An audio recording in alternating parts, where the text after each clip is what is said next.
अस्सलामुअलैकुम, खुशामदीद कहते हैं आप सबको हमारे आज के प्रोग्राम गपशप विद नूर अमानुल्लाह में। नाजरीन, हमेशा की तरह आज जिस पर्सनैलिटी से आपको मिलवाने जा रहे हैं उनका लाइफस्टाइल भी बेहद दिलचस्प है। नाजरीन, इंजीनियर आमिर रियाज कुरैशी साहब जो कि स्क्रॉटनी कमेटी LDA के चेयरमैन हैं और डिप्टी सेक्रेटरी जनरल PTI है। नाजरीन, उनसे जानते हैं उनके लाइफस्टाइल के बारे में, उनके ऊपर जो जिम्मेदारियाँ हैं उनकी पोस्ट के हवाले से, उस पर बात करते हैं। चलते हैं उनकी तरफ। अस्सलामुअलैकुम सर, कैसे हैं आप? अल्लाह का शुक्र, आप सुनाएं? खैरियत से? बिल्कुल ठीक ठाक। LDA के दफ्तर पहुंचने पर खुद बाहर आकर इस्तकबाल किया।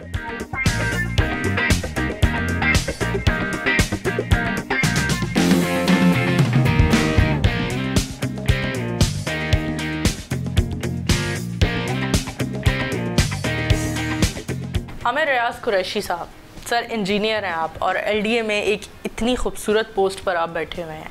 आजकल LDA में क्या मसरूफियात चल रही हैं? अच्छा जी, देखें, जब हमारी ये गवर्नमेंट बनी तो उसके बाद ज़ाहिर है कि LDA का एक बोर्ड तश्कील दिया गया जिसके चेयरमैन वज़ीर आला पंजाब हैं और वाइस चेयरमैन SM इमरान साहब हैं। बिल्कुल। तो उसके अंदर मुझे एज ए बोर्ड मेंबर इसके अंदर ज़िम्मेदारी मिली और उसके बाद जो सबसे इम्पोर्टेंट है, मैं समझता हूँ कि ये इत्माद है मेरे वाइस चेयरमैन LDA का कि उन्होंने मुझे यहाँ पे लाहौर के अंदर एक कमेटी हमारी डेवलपमेंट की मेरे सपुर्द की। चूँकि मेरा इंजीनियरिंग का बैकग्राउंड था तो उन्होंने इसी हवाले से फिर इंजीनियरिंग के प्रोजेक्ट देखने के लिए मुझे डेवलपमेंट की कमेटी मेरे सपुर्द की। तो वो मैं वैसे तो एज ए बोर्ड मेंबर सारी चीज़ों को देखना होता है, बोर्ड की मीटिंग्स और बाकी सारे मामलात को भी लेके चलना होता है, लेकिन स्पेशली फिर मेरा ज़्यादा फोकस जो होता है वो इंजीनियरिंग के जो प्रोजेक्ट्स हैं हमारे उसके ऊपर होता है कि जी वहाँ पे जो चीज़ें हैं वो किस तरह चल रही हैं। फिर वो कमेटी बनाने का उस वक्त मकसद भी यही था कि जो सारी चीज़ें हैं वो बोर्ड के सामने पेश की जाएँ और बोर्ड उसके लिए फिर फैसला करे कि क्या इसमें जो प्रोजेक्ट की ज़रूरत है, प्रोजेक्ट की नहीं ज़रूरत है, प्रोजेक्ट का जो कंप्लीट होना है वो टाइम के ऊपर होना है, फिर इंजीनियरिंग विंग को सारे को देखना। तो ये सारी जो है वो जिम्मेदारियाँ थी। तो ये मैं दोबारा कहूँगा कि ये इत्माद है मेरे वाइस चेयरमैन का मेरे ऊपर कि उन्होंने ये एक बड़ी ख़ास और अहमियत की हामिल जो कमेटी है, क्योंकि लाहौर पूरे की डेवलपमेंट को देखना एक बहुत बड़ी बात है। और LDA जो है वो लाहौर में बहुत सारे मेगा प्रोजेक्ट कर भी रहा है और करता भी रहा है, ये हिस्ट्री में है। तो लाहौर में सबसे ज़्यादा एग्जीक्यूशन और बड़े जो एग्जीक्यूट करते हैं बड़े प्रोजेक्ट वो सारे LDA के थ्रू नॉर्मली होते हैं। ऐसा ही है सर। आजकल जो प्रोजेक्ट्स चल रहे हैं आजकल, जिसमें LDA सिटी का प्रोजेक्ट सबसे ऊपर हमें नज़र आता है, इसके बारे में क्या बताएंगे, इसकी डेवलपमेंट? अच्छा जी, LDA सिटी जब हम यहाँ पे हमारा बोर्ड बना तो LDA सिटी एक बहुत डिफरेंट किस्म की चीज़ थी। 10,000 के करीब लोग थे जिन्होंने फाइलें परचेज़ की हुई थी, लेकिन उनके पास ना उनको पता था लैंड है, ना उनको पता था कि मेरा प्लॉट किधर है। ये पिछली गवर्नमेंट में बड़ा कैटेगोरिकली कहूँगा कि लोगों को एक कागज़ का टुकड़ा थमा के तो चली गई कि कोई उनके पास कोई ऐसी चीज़ नहीं थी। अच्छा, जब हम आए तो फिर हमारे पास दो ऑप्शंस थी, जिसके एक तो ये था कि उस प्रोजेक्ट को बंद कर दिया जाए, दूसरा ये था कि उस प्रोजेक्ट को हम ऑन करते। तो मैं समझता हूँ कि ये बड़ी एक दिलेराना हमारी गवर्नमेंट का ये इनिशिएट है, क्योंकि हमारी गवर्नमेंट का जो प्राइम मिनिस्टर ऑफ पाकिस्तान का विजन है उसके मुताबिक ये है कि हमने लोगों को घर देने हैं, प्लॉट्स देने हैं। तो इसमें बड़ी मामनत रही उस वक्त हमारे मिनिस्टर हाउसिंग मियां महमूद रशीद साहब, हमारे वाइस चेयरमैन LDA ने मिलकर और ये सारी टीम ने इसमें हमें बड़ा फेवर भी रही, नैब की भी और कोर्ट्स भी इसमें इन्वॉल्व हुई और हमने वो सबसे मुश्किल काम था कि वो लैंड हमने लेनी है और उसके ऊपर काम शुरू करना है। अच्छा, वो हमने ये टेकअप किया और उसको हमने काम को लेके चल पड़े।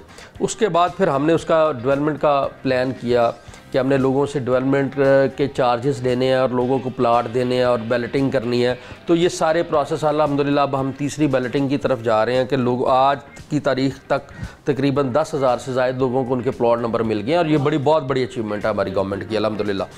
तो इसके अंदर बड़ा कलीदी रोल हमारे वाइस चेयरमैन साहब का रहा। तो उसके बाद फिर आज वहाँ पे आप अगर मौका कभी विज़िट आपको इंशाल्लाह वो भी करवाएंगे, तो वहाँ पे सड़कें, अंडरग्राउंड उस पर इलेक्ट्रिसिटी का एक बड़ी स्टेट ऑफ द आर्ट और बड़ी खूबसूरत, जैसे बड़ी प्राइवेट सेक्टर की कोई स्कीम बन रही है, उसी तरह की LDA सिटी एक स्कीम बन रही है। अल्हम्दुलिल्लाह लोग वहाँ रहेंगे, इंजॉय करेंगे उसको इंशाल्लाह। बिल्कुल। सर, जो प्रोजेक्ट चल रहा है गुलाब देवी, उस पर क्या बताएंगे? अच्छा, ये देखें जी, ये जो प्रोजेक्ट होते हैं ये नीड बेस होते हैं। ये गवर्नमेंट ऑफ पंजाब का बड़ा लाहौर के लिए एक बड़ा ज़बरदस्त मैं समझता हूँ गिफ्ट है कि गवर्नमेंट ने लाहौर के लिए 3 बड़े प्रोजेक्ट यहाँ पे अनाउंस किए हैं इस वक्त तक, जिसमें एक गुलाब देवी है, एक शेरांवाला गेट है और तीसरा हमारा शाहकाम फ्लाईओवर है। बिल्कुल। अच्छा, ये जो प्रोजेक्ट है ये बिल्कुल स्टडीज़ करके, जहाँ के ऊपर हमारा जो कि ट्रैफिक का बहुत ज़्यादा जहाँ पे लोड था। अब गुलाब देवी की अगर आप स्पेसिफिकली बात कर लें तो उसके रास्ते में तकरीबन 2 से 3 हॉस्पिटल आते हैं जिनकी बहुत ज़्यादा ज़रूरत होती है। जैसे आगे जनरल हॉस्पिटल है, उसके साथ गुलाब देवी हॉस्पिटल है, उसके साथ चिल्ड्रन हॉस्पिटल है, दूसरी तरफ इत्फाक हॉस्पिटल भी। तो ये सारे हॉस्पिटलों का यही एक फिरोजपुर रोड के ऊपर होता है। तो वो हम गुलाब देवी के सामने अंडरपास है और उससे आगे जो फ्लाईओवर है उसकी भी एक्सटेंशन है इसके अंदर। हाँ। क्योंकि यहाँ से ट्रैफिक वहाँ से गुलाब देवी से निकले तो आगे जाके वो चौक ना हो, तो इसलिए उसकी भी एक्सटेंशन है। इसी तरह जो हमारा प्रोजेक्ट है शेरांवाला गेट का, अंदरून लाहौर के लिए आप देखें कि स्टेशन से बदामी बाग तक का सफ़र बड़ा मुश्किल और बड़ा आप वहाँ वो 1.5-2 किलोमीटर आपको ट्रैवल करने के लिए आधा घंटा लगता है, घंटा लोग फंसे रहते हैं। तो ये गवर्नमेंट ने अंदरून शहर के लिए, जहाँ 12 बार देखें जो पिछली गवर्नमेंट रही हमेशा उन्होंने वोट जो है वो अंदरून से लिए और बहुत सारे वहाँ से जो है उनके मियां नवाज शरीफ साहब भी उस हल्के से लड़ते रहे, हमजा शहबाज भी, लेकिन उस हल्के का सोचा नहीं किसी ने, उस एरिया का सोचा नहीं किसी ने। ये मैं समझता हूँ कि उस्मान बुज़दार साहब ने और वज़ीर आला पंजाब ने उस हल्के के लिए सोचा, उन लोगों के लिए सोचा और आज उनके लिए ट्रैफिक की बेहतरी के लिए एक बहुत बड़ा मंसूबा जो है वो पेश कर दिया गया और इंशाल्लाह ये सारे मंसूबे मुझे उम्मीद है कि हम इंशाल्लाह इनको इन टाइम अपने कंप्लीट करेंगे। और तीसरा जो हमारा प्रोजेक्ट है वो शाहकाम के ऊपर फ्लाईओवर।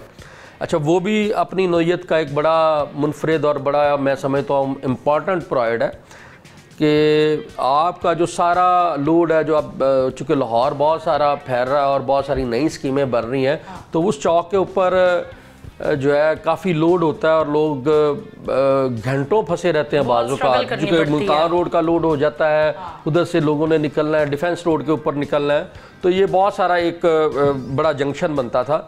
तो मैं ये समझता हूँ कि ये गवर्नमेंट ने इसके ऊपर बहुत सारा सोचा और उस प्रोजेक्ट को भी जो है वो ऑन किया और उसको हमने स्टार्ट कर दिया अल्हम्दुलिल्लाह। वो भी हमारा 10 महीने का प्रोजेक्ट है, तो हम इंशाल्लाह उसको 10 महीने में कंप्लीट कर लेंगे। सर, प्रोजेक्ट्स तो हमने डिस्कस कर लिया है, आवाम जानना चाहती है कि कितना वक्त दरकार है इनके मुकम्मल होने में। अच्छा नूर, इनमें आप देखिएगा कि जो गुलाब देवी का हमारा प्रोजेक्ट है उसके लिए 9 महीने का टाइम है और शेरांवाला और शाहकाम के लिए 10 महीने का। तो इंशाल्लाह हमारा वहाँ पे मौके के ऊपर बड़ी स्पीड से काम जारी है और हमारा जो टाइम स्केड्यूल है उसको हम बिल्कुल मीट कर रहे हैं। तो इंशाल्लाह हम अपने टाइम के ऊपर इन प्रोजेक्ट को कंप्लीट कर लेंगे। उम्मीद करते हैं जल्द से जल्द हम ये सभी फ्लाईओवर बने हुए तैयार देखेंगे और लाहौरी इससे प्रॉपर फ़ायदा उठाएंगे। फिलहाल मूव करते हैं सर आपकी मीटिंग की तरफ, क्योंकि आपकी मीटिंग का वक्त हो रहा है।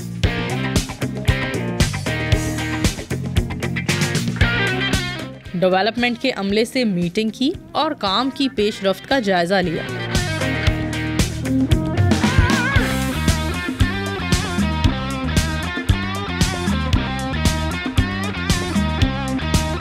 सर, आपकी तो बहुत ज़्यादा बिजीएस्ट रूटीन है, मतलब बस इसी तरह सुबह से भागम भाग, फिर पॉलिटिकल हवाले से भी आप जो बिजी रूटीन रहती है, कैसे मैनेज बस ज़ाहिर है कि चीज़ों को मैनेज तो करना पड़ता है कि सुबह जब निकलते हैं फिर वो ज़ाहिर है शाम तक का पता नहीं होता वैसे कैसे चीज़ें होती हैं, लेकिन ज़ाहिर है कि आपने चीज़ों को मैनेज करके चलना होता है और चीज़ों को लेके चलना है, तो अपना शेड्यूल बनाना पड़ता है। बिल्कुल। और इसमें ज़ाहिर है आप समझते हैं कि जब आप पॉलिटिकली और ये सारी चीज़ें मैनेज कर रहे होते हैं तो आपकी पर्सनल लाइफ भी इस पर काफ़ी अफेक्ट करती है। लेडी, ये वाइफ का कॉर्पोरेट बहुत ज़्यादा ज़रूरी है। हाँ बिल्कुल, कॉर्पोरेटिव होना उनका बहुत ज़्यादा। सर, अब आप हमें कहाँ लिए चल रहे हैं? मैं अब आपको, मेरे वालिद साहब का ऑफिस है वहाँ पे, वहाँ पे कोई मसरूफियत है, इकट्ठे चलते हैं। एलडीए से अपने निजी दफ्तर रवाना हुए।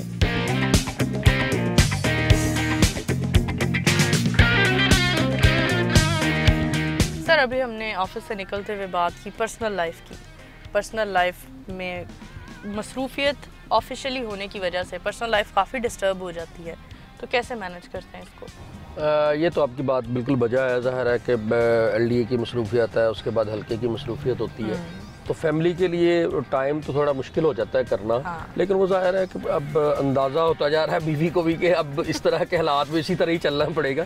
बिल्कुल, क्योंकि आपकी LDA के लिए भी आप खिदमात सर अंजाम दे रहे हैं, फिर पॉलिटिकली भी आप खिदमात सर अंजाम दे रहे हैं, तो दोनों चीज़ें बैलेंस करते करते कहीं ना कहीं हमारी पर्सनल लाइफ इम्बैलेंस हो जाती है।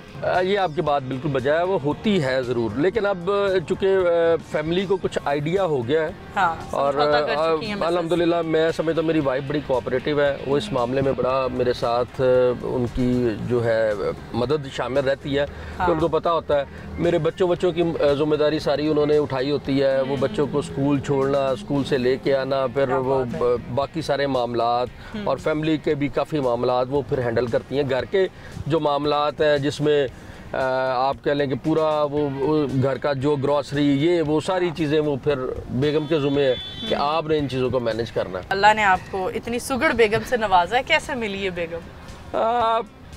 खुद ढूंढी ये बेगम खुद ढूंढी गई है? अच्छा, इसमें वैसे ना या वालिदा ने ढूंढी है? ऐसा ही था, ये कम्बिनेशन था वैसे। अच्छा, कम्बिनेशन था। ये है हमारी फैमिली में से मेरी मिसेस, लेकिन वो इसमें मेरी और हम दोनों की मुशावरत आप कह लें कि शामिल थी। फिर वो फैमिली को पता चला तो जाहिर है फैमिली में थी तो इस तरह की किसी को कोई एतराज़ नहीं हुआ। तो लाइफ में क्या यही एक पसंद थी या इसके अलावा भी कोई पसंद थी? अच्छा नहीं, पसंद तो जाहिर है एक ही होती है और बाकी इन्वॉल्वमेंट्स रहती हैं। इन्वॉल्वमेंट्स देखें, जब बंदा वो जब आप स्टूडेंट लाइफ में होते हैं, कॉलेज में होते हैं, तो बहुत सारी चीज़ें ज़िंदगी से गुजर के निकल जाती हैं। हाँ, ऐसा ही है। सर कोई एक ऐसा वाकया, कोई ऐसा लाइफ का, मोहब्बत का कोई ऐसा वाकया जो मोहब्बत सर पर सवार हो गई हो और उस पर सर पर तारी हो गई हो और वालिदैन से जिक्र किया हो कि मैंने यही शादी करवानी है, या कोई ऐसा जो अब सोचते हैं यार क्या है मकाना हरकत थी? अच्छा नहीं, वो ऐसा इसलिए नहीं हुआ क्योंकि मैंने और जब इजहार थोड़ा सा ही किया, घर में बात हुई और घर वालों को थोड़ा सा आइडिया हुआ तो वो सारे ही एग्री थे। हाँ, तो वो मेरा ख्याल है मुझे बहुत ज़्यादा तरद्दुद और मेहनत करनी नहीं पड़ी। सही, कि जिसके लिए वो कोई चीज़ तारी हो जाती है और उस तरह होता है। सही है, वालिदैन की तरफ तो हम समझ गए, कोई ऐसी मेहनत तगोदो नहीं करनी पड़ी। लेकिन इतने बड़ी पोस्ट पर काम कर रहे हैं, फिर पाकिस्तान तहरीक इंसाफ की भी इतनी ज़बरदस्त सीट संभाली हुई है आपने, वाइफ को, क्योंकि अब वो वाइफ बन गई हैं, कभी तो वो मोहब्बत थी ना, पहली मोहब्बत, तो उन्हें अपना इजहार मोहब्बत करने के लिए कभी लव लेटर लिखा? अच्छा नहीं, अब वो लव लेटर का तो मेरा ख्याल है दौर नहीं है, अब SMS चलता है। SMS किया जाता है। SMS वो ज़ाहिर है कि कभी कभार जब आइडिया होता है कि अब आज बेगम का मूड जो है ना वो बहुत ही खतरनाक है तो वो कोई मस्का वस्का लगाना पड़ जाता है, वो करना पड़ जाता है कभी कभार। फिर वो जाहिर है कि बेगम को अगर पता चला कि जी बहुत ज़्यादा मूड ऑफ है तो थोड़ा बहुत शॉपिंग का लालच करवा दिया। वो आप पता है औरतों को थोड़ा सा इसमें होता है। शॉपिंग की आपकी बात में से बात निकालेंगे, शॉपिंग बेगम को खुद करवाने जाते हैं या उसके लिए भी क्रेडिट कार्ड ATM दे दिया जाता है? वो बहुत मुश्किल होता है। हाँ। अच्छा, मेरा तो मैक्सिमम ये होता है कि आप बच्चों को कभी कभार महीने में 1-2 दफ़ा खाने पे कहीं ले गया। हाँ। बाकी बच्चों की शॉपिंग वॉपिंग भी बेगम के ज़ुम्मे होती है, उसको हमने फाइनेंशियली कार्ड दे दिया, वो गई और बच्चों के और अपने सारा वो करा के तो उसने कर लिया। वो चूँकि वो बड़ा मुश्किल होता है बाजार में निकलना और करना, टाइम निकालना इन चीज़ों के लिए। बिल्कुल, वो थोड़ा मुश्किल बहुत लकी हैं आपको इतनी कोऑपरेटिव वाइफ मिली है। हाँ, इस लिहाज से जी अल्हम्दुलिल्लाह। क्योंकि इंसान की पर्सनल लाइफ अगर सुलझी हुई है, उसमें कोई ऐसे मसले मसाइल नहीं है, तभी हम ग्रो करते हैं अपनी प्रोफेशनल लाइफ में। ऐसे ही है, ऐसे अगर आपको घर की तरफ से सुकून नहीं है तो बड़ा मुश्किल हो जाता है आपको चीज़ों को लेके चलना। बच्चों की तरफ बात करेंगे, कितने बच्चे हैं और वो क्या कर रहे हैं? मेरे माशाल्लाह जी 4 बच्चे हैं, 3 बेटे हैं और 1 बेटी है माशाल्लाह। और पढ़ते हैं सारे। अच्छा, कितनी उम्र है? बड़ा जो बेटा है वो मेरा कोई 13 साल का 7 में है। अच्छा। और उसके बाद फिर इसी तरह एक बेटा 6 में है, बेटी मेरी 5 में है और एक फिर छोटा बेटा जो है वो 3 में है। हाँ हाँ, माशाल्लाह। तो एक हैप्पी फैमिली अल्हम्दुलिल्लाह। बड़ा ज़बरदस्त मैं समझता हूँ कि फैमिली हमारी कंप्लीट और बड़ा एक अच्छा माहौल रहता है, बड़ा पुरसकून सा माहौल है। और आप अपनी प्रोफेशनल लाइफ में भी अल्हम्दुलिल्लाह इतने स्ट्रॉन्ग हैं, इतने कामयाब हैं और अपनी शादीशुदा ज़िंदगी को भी आपने बड़ा सिस्टमेटिकली स्ट्रेट लेकर चल रहे हैं। क्या नसीहत करेंगे उन लोगों के लिए जो आपको देख रहे हैं और आपकी तरह ही प्रोफेशनल लाइफ में और मैरिड लाइफ में कामयाब होना चाहते हैं? मैं आपको बताऊं प्रोफेशनल लाइफ में मैंने बड़ा बहुत थोड़े से स्टार्ट किया कारोबार भी, और उसके बाद जब मैंने पॉलिटिकली मुझे मियां महमूद रशीद साहब इस पॉलिटिक्स में लेके आए, वो मेरे सियासी उस्ताद भी हैं मियां साहब, तो वो मेरा कोई सियासी बैकग्राउंड नहीं था फैमिली में, और कारोबारी भी इतना नहीं था। मेरी फैमिली में सारे लोगों का ट्रेंड था कि वो सरकारी जॉब्स कर रही हैं। मेरे फादर भी शुरू में और मेरी वालदा भी जो थी वो स्कूल टीचर थी। अच्छा, और बाकी भी जो रिलेटिव थे वो सरकारी पोस्टों के ऊपर थे। आज भी बल्कि मैं आपको बताऊं, मेरे दो जो छोटे भाई हैं, एक डॉक्टर है और एक सरकारी पोस्ट के ऊपर ही हैं। उनको इंटरेस्ट नहीं है पॉलिटिक्स में बहुत ज़्यादा, मतलब इस तरह का नहीं है, मेरी वजह से है उनका, लेकिन वो पर्सनली के इलेक्शन लड़ने वाला इंटरेस्ट नहीं है। तो ये बड़ी मेहनत वाली है, लेकिन मैं ये समझता हूँ कि अगर आपको किसी चीज़ की लगन और शौक़ हो तो कोई मुश्किल नहीं है। आप अपने गोल को अचीव कर लेते हैं, आप अपनी चीज़ों को लेके चल पड़े और अल्लाह के ऊपर आप यकीन रखें, तो मेरा ख्याल है कि सारी चीज़ें हो जाती हैं। मैं आज के दौर में भी, आज के दिन में मैं एक और आपको इजाफा कर दूँ कि मैं अभी एक मास्टर्स भी कर रहा हूँ साथ यूनिवर्सिटी से, यानी अभी एजुकेशन भी। हाँ, वो मैंने पहले मेरी इंजीनियरिंग के बाद मैंने एनवायरनमेंट में मेरा एमफिल है। अभी मैं आजकल इंजीनियरिंग मैनेजमेंट में साथ ये भी कर रहा हूँ, वो भी 2 घंटा मैंने निकालना होता है। तो वो आपको चीज़ों लाइफ तो आपकी अभी तक चल रही है। अभी तक चल रही है। मेरे बच्चे भी स्कूल जाते हैं और मैं भी सही। कभी बच्चों से जिद की हो आज अम्मी से कह के छुट्टी करा दो? नहीं, इस तरह की वैसे कभी कभी शुगल हो रहा होता है। अभी पिछले दिनों में बड़ा शुगल हुआ। मेरा एक पहला सेमेस्टर हुआ, तो मैंने बच्चों को कभी आप पास होते हैं तो हर दफ़ा मैं करवाता हूँ, इस दफ़ा मेरा रिजल्ट है, आप करवाएं भी। तो वो इस तरह की चीज़ें ज़ाहिर है। ये अब असल में हमारे पास टाइम भी थोड़ा होता है, तो वो फिर कोशिश होती है जो बच्चों के साथ टाइम मिले उसको थोड़ा एंजॉय करें, चिल करें, थोड़ा सा होना भी ऐसा ही चाहिए। बिल्कुल। सर, आपके वालिद साहब का ऑफिस आ रहा है, वालिद साहब क्या करते हैं, उनके बारे में कुछ बताएं? अच्छा, मेरे वालिद साहब का जो चूँकि उनका भी इंजीनियरिंग का बैकग्राउंड है, तो वो एक इंजीनियरिंग डिज़ाइन जिसमें बिल्डिंगें और इस तरह की चीज़ें डिज़ाइन की जाती हैं, ठीक है, इस तरह का उनका एक ऑफिस है। और मैं भी कभी कभार जब टाइम मिलता है तो यहाँ पे आता हूँ। और चूँकि पहले जो पॉलिटिकली इतना ज़्यादा इन होने से पहले मैं काफ़ी ज़्यादा मेरी इन्वॉल्वमेंट थी इस ऑफिस के अंदर। तो अब चूँकि वो मेरी LDA में मसरूफियत होती है और बाकी जगहों पे भी होती है, तो वो फिर इसलिए थोड़ा मुश्किल हो जाता है। लेकिन अभी भी जब मुझे कोई घंटा 2 घंटे का टाइम मिलता है तो मैं आके अपने ऑफिस के मामलात और चीज़ों को देखता हूँ। लेकिन नॉर्मली वो ज़्यादा टाइम जो है वो मेरे फिर फादर ही इसको देते हैं। वालिद साहब क्या सोचते हैं आपकी कामयाबी को देखकर? लाजमी बात है, हर माँ बाप का जो रिश्ता होता है वो खुश ही होते हैं, उनका क्या स्टांस है? देखें, जाहिर है कि वो बड़ा इसके ऊपर, और उनकी बड़ी मुझे सपोर्ट रही है पूरे इस टेन्योर में। मैं आपको बताऊं कि अगर सबके वालिदैन बहुत अच्छे होते हैं, लेकिन मेरे वालिद साहब वालदा बहुत मेरे साथ कोऑपरेटिव, भाई और बहन भी, तो उनकी बड़ी मुझे मदद जो है वो रही है। मेरे फाइनेंशियल मैटर उन्होंने बड़े देखे हैं, मेरे घर के मामलात को वो देख लेते हैं, मैं बिजी होता हूँ, फिर और बहुत सारी चीज़ों को वो मैनेज कर रहे होते हैं। तो उनका वो मेरे फादर भी हैं, मेरे दोस्त भी हैं और मेरे कुलीग भी हैं। उनकी बड़ी मुझे बहुत ज़्यादा जो है ना वो इस लिहाज से मदद और मामलात रहते हैं।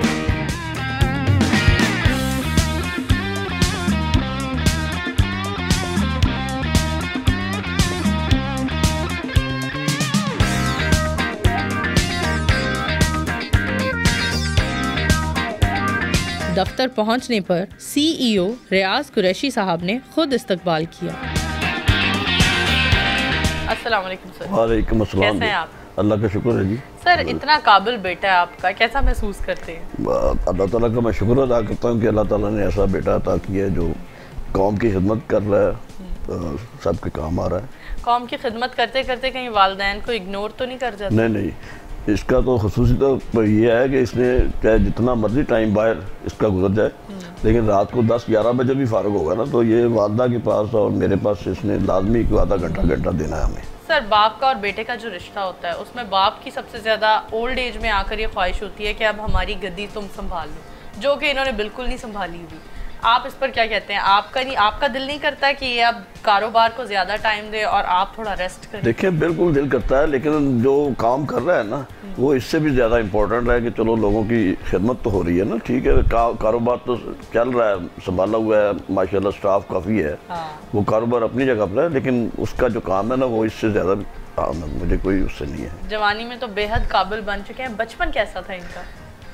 बचपन का भी ये है आलम के ये समाजी कामों में बहुत ज़्यादा इंटरेस्ट लेता था, तो उस वक्त से ही कुछ आइडिया हो रहा था कि ये कुछ ना कुछ करेगा बड़ा होके। सर ने हमें बताया कि वालिद साहब ने इन्हें बहुत सपोर्ट किया है, वालिद और वालदा ने। आप क्या कहते हैं इनके अपने गट्स को? क्योंकि हमारे बच्चों में, हमारे यहाँ जो एक ट्रेंड है, बच्चों के अंदर हम कुछ चीज़ें ऐसी देखते हैं जिन्हें फ्लरिश करना माँ बाप का काम होता है, जिन्हें निखारना हमारी जिम्मेदारी होती है। आप इस बारे में क्या? नहीं देखिए, वो तो यही है कि जब बंदा स्टार्ट से देखता है कि बच्चे का किस तरफ इंटरेस्ट है, तो फिर लाजमी है कि उसको उस फील्ड में उसे रोकना टोकना नहीं है, वो करे, खुल आगे करे, ठीक है ना। जब मैंने यही देखा कि ये समाजी कामों में बहुत ज़्यादा दिलचस्पी ले रहा है, लोगों के अपनी पॉकेट मनी से भी जो है ना वो जो पैसे इसको मिलते थे उसमें से भी बचा कर ये समाजी कामों के चक्कर में। क्या बात है, क्या बात है। बचपन से ही यानी खिदमत खल्क का एक जज्बा अंदर लिए। इसमें मैं आपको बताऊं, इसमें मेरे वालिद साहब का बड़ा रोल है। ये जो लीड है ना, ये हमें अपने वालिद साहब से मिली। जो समाजी कामों वाली है, वो उनका पॉलिटिकल बैकग्राउंड तो नहीं है, लेकिन वो समाजी कामों में मेरे वालिद साहब का बड़ा किरदार होता था और हम देखते थे, तो उस लिहाज से हमें बहुत ज़्यादा इसमें राह मिलती थी कि अगर मेरे वालिद किसी की दुख दर्द में तकलीफ़ में जा रहे हैं तो शायद मुझे भी इसमें आना चाहिए। तो आपको घर से बहुत सारी ये चीज़ें मिलती हैं। बिल्कुल, हम घर से ही बहुत सारी इनिशियल स्टेज पर ऐसी चीज़ें एब्जॉर्ब करते हैं जो प्रोफेशनल लाइफ में हमें सपोर्ट करती हैं। इमरान खान साहब को ही क्यों ज्वाइन किया? बाकी भी तो इतनी पॉलिटिकल पार्टीज हैं। अच्छा देखिए, सबसे पहले तो ये था कि जब खान साहब ने पार्टी को अनाउंस किया तो खान साहब मुझे एज ए हीरो बड़े पसंद थे, एज ए क्रिकेटर बहुत पसंद थे। मैं खुद क्रिकेट खेलने का भी शौक़ था, तो वो बहुत पसंद थे। तो खान साहब की जो पहले 2-3 स्पीचेस हुई, मैं अल्हम्दुलिल्लाह लाहौर में हम उन लोगों में हैं जिन्होंने पार्टी को फाउंडर मेंबर्स में से शुरू करने वालों में, हम मियां महमूद रशीद साहब के साथ हमने काम को शुरू किया 2002-3 से हम इन चीज़ों को लेके चले। तो जब खान साहब ने जो उनकी मुझे 2-3 चीज़ें ना बड़ी ज़बरदस्त उनकी पहली स्पीच में लगी कि मैं यकसान निसाब जो आज अल्हम्दुलिल्लाह खान साहब ने अपने उनका जो विजन है उसके मुताबिक हो गया, और जो करप्शन के ख़िलाफ़ उनका जहाद और जंग थी, वो उनके जो नारे हैं वो बड़े ज़बरदस्त और उनकी बातें हमें बड़ी अपील करती थी। वो as a sportsman, as a spokesperson, as a leader, मैं समझता हूँ इमरान खान का इस सदी में सानी कोई नहीं है कि इमरान खान जैसा लीडर जो है वो कायद आज़म के बाद अगर कोई लीडर आया है तो वो इमरान खान साहब है। तो आज मेरा ख्याल है दुनिया देख रही है, चाहे वो कश्मीर का मामला हो, दूसरे मामलात हों, तो इमरान खान साहब ने, हमारे प्राइम मिनिस्टर ने इन चीज़ों को प्रूव किया अल्हम्दुलिल्लाह। तो यही वो चीज़ें थी जिन्होंने हमें मोटिवेट भी किया, मजबूर भी किया कि हम, चूँकि जब इमरान खान साहब कहते हैं कि ये उस वक्त यूथ की पार्टी थी, तो हम ज़ाहिर है उस वक्त ज़माना तालिब इल्मी और स्टूडेंट लाइफ में बड़ा दिल करता था, अल्हम्दुलिल्लाह आज भी करता है कि हम अपने मुल्क के लिए, अपने शहर के लिए कोई काम करें। तो मैं ये समझता हूँ कि पाकिस्तान तहरीक इंसाफ से अच्छा और बड़ा प्लेटफार्म कोई नहीं था ये काम करने के लिए। पॉलिटिकल कैरियर में वालिद साहब से कभी कोई नसीहतें तो मिलती होंगी? अच्छा, उनसे एक ही जो होती है ना जी बड़ी नसीहत उनकी तरफ से कि इमरान खान साहब को नहीं छोड़ना। हालांकि उनका वो कोई उनका सियासी बैकग्राउंड नहीं है, लेकिन एज ए लीडर वो ख़ुद बहुत पसंद करते हैं इमरान खान साहब को कि वो एक सच्चा, निडर और बेबाक आदमी है, उसका हमने हर सूरत पे साथ देना है। सर, आप अपने जवानी के दौर में किस पॉलिटिशियन के फ़ैन थे? मैं जुल्फ़िकार अली भुट्टो का बड़ा फ़ैन था, काफ़ी सारा काम भी किया है, लेकिन जब इमरान खान साहब आ गए ना, इसको मैं खुद लेकर गया हूँ मियाँ साहब के पास। अच्छा। कि भाई यही पार्टी ज्वाइन करनी है और इसी के साथ चलना है, क्योंकि इमरान खान ज़ाते खुद तो बहुत शरीफ आदमी है, नेक आदमी है, तो उनके साथ तो चलकर उन्होंने मुल्क के लिए कर रहे हैं, तो हमें भी चाहिए कि उनके साथ उनका साथ दें। आप भुट्टो साहब के थे और फिर पीपल्स पार्टी पीपल्स पार्टी का फिर भुट्टो साहब के बाद जो हालात हुए हैं वो तो फिर नहीं रहा ना उनका। हाँ जी सर, खुश तो होते होंगे जब ये तामीराती काम करते हैं अपने हलके में। देखें कौन सा वालिद है जो खुश नहीं होता है जब अपने बेटे को देखता है कि वो तामीराती काम कर रहा है, लोगों के लिए फलाह बहबूद का काम कर रहा है, तो वालिदैन तो खुश होते हैं।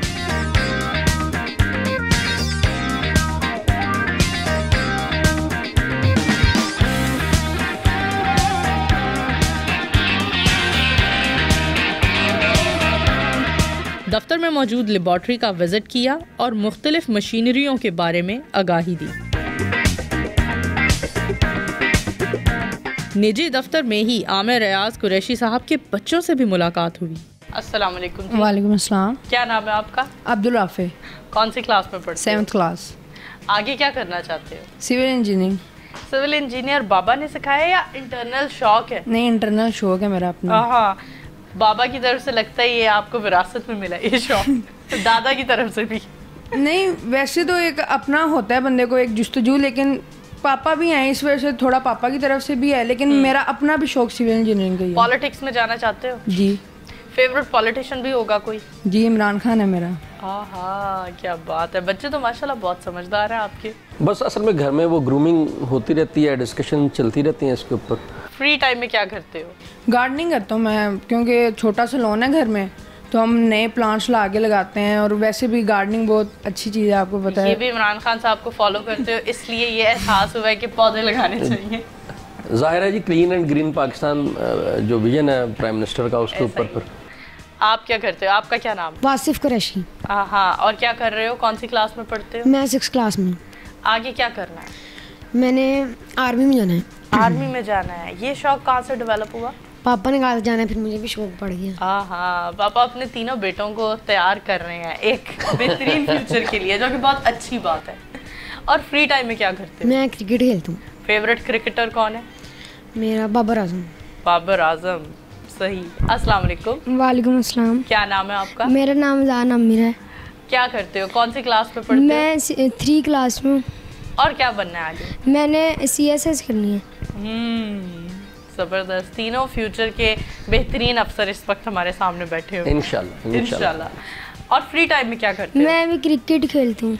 यकीनन फेवरेट क्रिकेटर इमरान खान साहब होंगे। यस। क्या बात है, बहुत खूब। सर, ज़बरदस्त। इतनी खूबसूरत तरबियत कर रहे हैं आप अपने बच्चों की, इतनी बेहतर ग्रूमिंग कर रहे हैं। आमतौर पर बच्चों में इतना जज्बा नहीं देखने को मिलता फ्यूचर के हवाले से, प्रोफेशनल लाइफ के हवाले से। मैं कोशिश करता हूँ कि मतलब हर काम में ना बच्चों को इन्वॉल्व किया जाए। बहुत अच्छी बात है। मतलब अगर पॉलिटिक्स है तो मैं कभी कभार अपने बड़े बेटे को साथ लेके जाता हूँ कि उसको पता हो कि आगे मैंने क्या करना है। अगर मैं इवन कि हम अगर कुर्बानी करते हैं तो उसमें भी इनको साथ अटैच किया होता है कि बच्चों को पता हो कि ये सारी चीज़ें हमारे मज़हब का हिस्सा हैं, चूँकि इन्होंने हम ही से सीखना है। अगर हम इनको सिखाएंगे नहीं तो इनको चीज़ों का पता नहीं चलेगा। तो एक बेहतरीन इंसान बनाने के लिए, चूँकि ये चीज़ें मैंने अपने वालिद से सीखी, उन्होंने मुझे हर चीज़ में इन्वॉल्व रखा, और इसी तरह मेरी भी कोशिश होती है कि अपने बच्चों को इन्वॉल्व करूँ हर चीज़ के अंदर। सही। पॉकेट मनी की बात करते हैं। पॉकेट मनी किससे मिलती है? फ्राइडे को तो दादा भी देते हैं और पापा भी देते हैं। और मामा? मम्मा भी मंडे को देती हैं। पीर वाले दिन बच्चा माँ से बुए आगे खलोता है, जुम्मे वाले दिन बच्चा दादे को लाया है, दादा अब्बू को नहीं खर्चा मिल रहा है। आपकी तरफ चलते हैं जी। पॉकेट मनी के मामले में कौन ज्यादा फराख दिल है, किसका खुला दिल है? दादा अब्बू का। मुझे पता था। आपकी तरफ चलते हैं। मामा ज्यादा प्यार करती है या बाबा? दोनों ही अपनी जगह पे करते हैं ज़्यादा। कोई अच्छा, आपको किससे ज्यादा प्यार है? मुझे मम्मा से भी है, पापा से भी है। कोई एक यार, किसी एक से तो ज्यादा होता ही है। नहीं, मुझे दोनों से ज़्यादा है। ये बच्चा बाइस्ड हो रहा है। बच्चा बड़ा है ना, छोटे बच्चे समझदार नहीं थे, बड़ा बच्चा बाइस्ड हो गया। और किससे पॉकेट मनी आसानी से मिल जाती है? वैसे तो दोनों से मिलती है, जितने मांग लो दे देते हैं, लेकिन मैं कभी रोजाना नहीं कहता कि मुझे इतनी दें। कभी छोटों को तो तीनों से मिलती है, आपको दोनों से मिलती है। बस वो जब मैं मांगता हूँ, अगर कभी दोस्त वगैरह आ जाएं घर कभी किसी भी मामले में, तब मांगूँ तो दे देते हैं। वैसे मैं फजूल इतने ज़्यादा नहीं मांगता। सही, बहुत अच्छी बात है। चलिए सर, आपके बच्चों से मिल लिया, आपके वालिद साहब से मिल लिया, बहुत खूबसूरत एटमॉस्फेयर है, बिल्कुल फैमिली एटमॉस्फेयर। आपने ऑफिस का भी रखा हुआ है।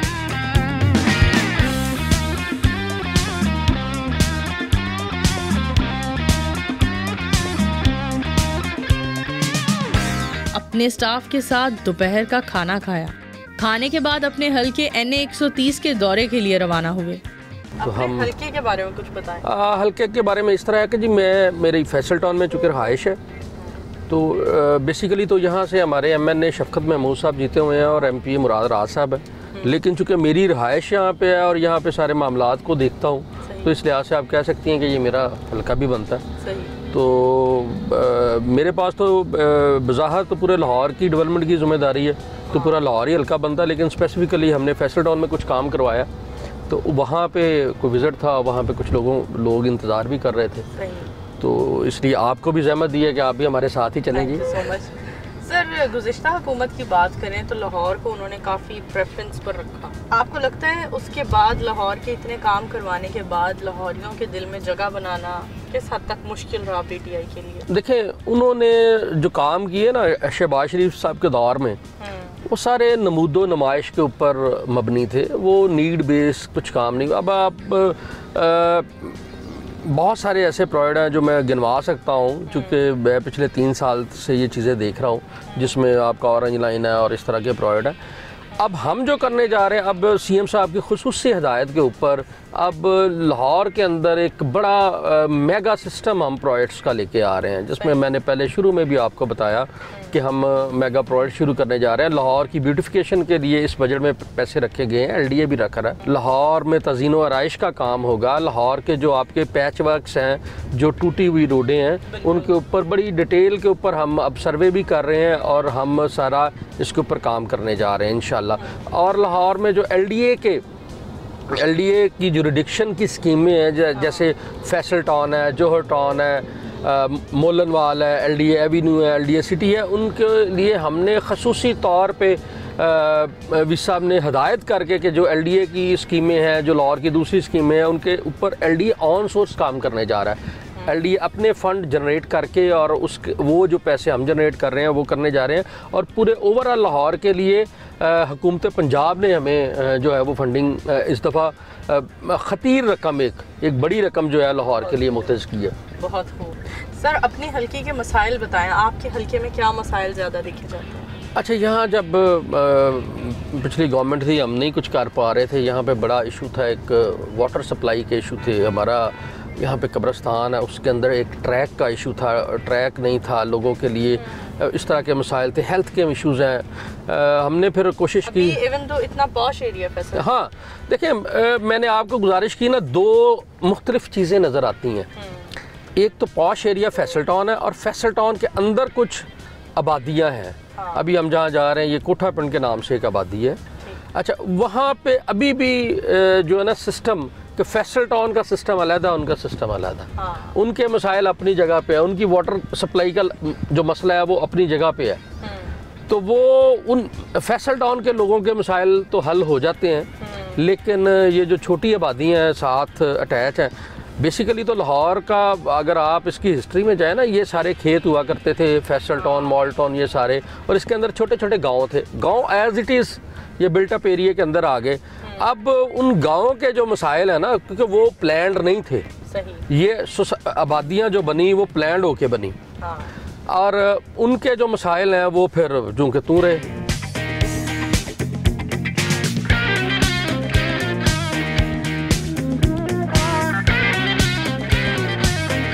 हल्के में पहुंचने पर लोगों ने भरपूर इस्तकबाल किया।